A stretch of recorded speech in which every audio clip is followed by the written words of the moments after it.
తిమోతికి రాసిన 2వ పత్రిక 2:19లో ప్రభు తన వారిని ఎరుగును, ప్రభు చేత ఏర్పరచబడిన వారు నీ నామానికి మహిమ కన్నా ప్రభు నామానికి మహిమ రావాలని నీ క్రియల ద్వారా కనపరచడము.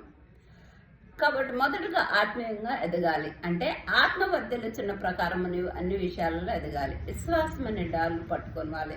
ఆత్మగా వర్ధిల్లడం అంటే ప్రభు చిత్తము నీ ఎడల ఏమి ఉన్నదో కనుగొనడానికి వాక్యం ద్వారా, కళల ద్వారా, దర్శనాల ద్వారా ప్రభు నిన్ను దర్శిస్తారు.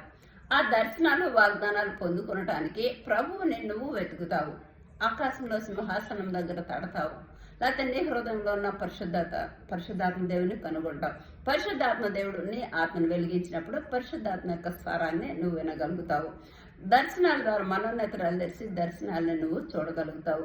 కాబట్టి నీ ఆత్మంగా ఏ విధంగా ఎదుగుతావో దేవునితో హానోకులాగా నడుచుకుంటావు. అప్పుడు ప్రభువుని ఎరుగుతారు. ప్రభు స్వరూప దర్శనం అనుగ్రహిస్తారు.